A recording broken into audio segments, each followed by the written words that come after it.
नमस्कार। जैसे आप सबको पता है कि जयपुर शहर में जो कन्वेंशनल क्राइम है उसमें काफ़ी गिरावट आया है, लेकिन जो भी क्राइम अभी घटित हो रहा है उनमें क्रिमिनल्स जो पकड़ में आ रहा है उसमें बहुत सारा प्रतिशत क्रिमिनल्स ड्रग्स के आदी है। एनडीपीएस का कोई सब्सटेंस अब्यूज़ करके उस कारण से क्राइम करता है। तो हम एनडीपीएस एक्ट के तहत नशीली पदार्थों का तस्करी करने वाला और उपयोग करने वालों के खिलाफ अभियान को और तेज किया है। उसी सिलसिले में पिछले कुछ दिनों में कोई अच्छा सीजर्स हुआ है, कुछ जब्तियां हुआ है, लेकिन मेरे कहना ये है कि ये जब्तियां जो हमने किया है ये भी पूरा शहर में जो कारोबार चल रहा है उसके तुलना में देखेगा तो और काफ़ी काम करने का हमें ज़रूरत है। अभी जो जब्तियां हुई है ये जब्तियां इसलिए हुई कि हमें क्रेडिबल इन्फॉर्मेशन मिला है पब्लिक से। तो पब्लिक से ज़्यादा इन्फॉर्मेशन चाहिए। हमारा भी सूचना तंत्र है, लेकिन आपके माध्यम से मैं जयपुर के जनता को ये बोलना चाह रहा हूँ कि जो भी पब्लिक आदमी के पास ड्रग्स के तस्करी, सप्लाई, सेल इसके बारे में कोई इन्फॉर्मेशन हो हमें सूचित करें। आपका जो सोर्स हम बिल्कुल गुप्त रखिएगा, क्योंकि आपके साथ आपके सहयोग से हम इस जयपुर शहर को ड्रग फ्री बनाना चाहते हैं। जितना पॉसिबल है उतना ड्रग फ्री बनाना चाहते हैं।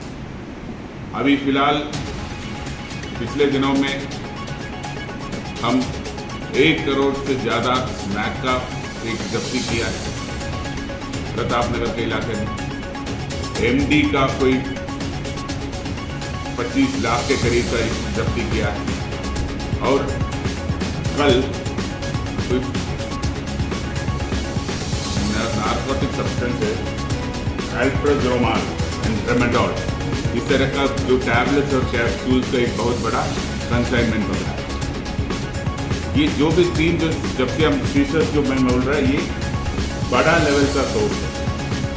इसी तरह का बड़ा लेवल का सोर्सेस को हमें पकड़ना है, तब ये बीमारी जो खत्म हो। इस साल में हम करीबन 475 केसेस किया है एनडीपीएस में, तो 11 करोड़ रुपए का माल का सीजर किया है। लेकिन ये 475 जो केसेस है उसमें ज़्यादातर जो केसेस है वो नीचे लेवल का सप्लायर्स है।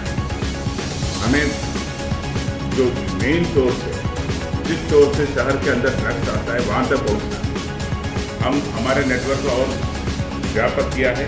और आपके माध्यम से पुनः मैं पब्लिक को बोलना चाहता कि आपके नज़र में जहाँ भी इस तरह का कारोबार हो रहा है हमारे नंबर से हमें संपर्क करके हमें बता दीजिए। हम बिल्कुल तत्काल एक्शन करके उन लोगों के खिलाफ कार्रवाई करेंगे। क्या कोई हेल्पलाइन नंबर या कोई व्हाट्सएप नंबर को जारी करने में आप लोग आपको बताया कि कैसे? जो व्हाट्सएप हेल्पलाइन नंबर जो हमारे पास है वही नंबर्स पे देना है। पर ज़्यादा नंबर्स देने से भी वो नेगेटिव हो जाता है, उसको कोई ज़्यादा कंस्ट्रक्टिव पर्पस सर्व नहीं करता है। 10 नंबर देगा। तो अभी जो आपको प्रेस नोट जो दिया है ना, उस प्रेस नोट में मैंने जो नंबर से उसका उल्लेख किया है और हमारे एडिशनल सिटी क्राइम जो है इस ऑपरेशन का सुपरविजन एंड लीडरशिप कर रहा है, तो उनका नंबर भी, उनका मोबाइल नंबर भी आपको मैं इस प्रेस नोट के जरिए दिया है। आप इनको ज़्यादा प्रसारित करें। ये डिटेल्स मिल जाएगी कि सर 1 करोड़ की स्नैक पकड़ी, ये टैबलेट पकड़ी, कहाँ पकड़ी? वो डिटेल्स मैं आपको इसमें दे देंगे। जो कैप्सूल्स और टैबलेट्स जो पकड़ा है वो भी हमारे पास इंफॉर्मेशन मिला कि कोई एक पर्टिकुलर व्यक्ति को जयपुर में कहीं से कुछ मनी ट्रांसफ़र हुआ है, उसका हम लोकेशन ले लिया, उसको इन्फॉर्मेशन डेवलप और किया है। तो पता चला कि ये जो 37,000 कैप्सूल्स और टैबलेट्स है वो शहर के विभिन्न आउटलेट्स पे उसको ट्रांसफ़र करना था और जेल में भी भेजना था। उनका जो सीजर है उसमें कुछ भाग तो जाना था जेल में और कुछ भाग तो जाना है छोटे छोटे जो अड्डे हैं वहाँ। जो उसके पहले जो स्मैक पकड़ा था 1 करोड़ का, वो 2 औरतों के साथ मिला था। वो झालावाड़ से लेके आए थे तो मध्य प्रदेश झालावाड़ उस एक्सिस में जो सोर्स से जो माल आ रहा है उसके ऊपर भी हम ध्यान रख रहे हैं। और जो उसके पहले जो एमडी पकड़ा उसका भी सोर्स तक हम जा रहा है। इस कॉन्फ्रेंस में मैं ज़्यादा उसका आगे पीछे का सोर्सेस का खुलासा नहीं करना चाह रहा हूँ, क्योंकि इसको उससे हमारे इन्वेस्टिगेशन प्रभावित होगा। सर, ये जो 37 आउटलेट्स आपने बताए हैं, इनको ऑलरेडी ट्रांसफर 37 आउटलेट्स नहीं बताया मैंने, 37,000 टैबलेट्स, 37 कैप्सूल्स एंड टैबलेट, वो प्रेस नोट में है डिटेल्स। सर एक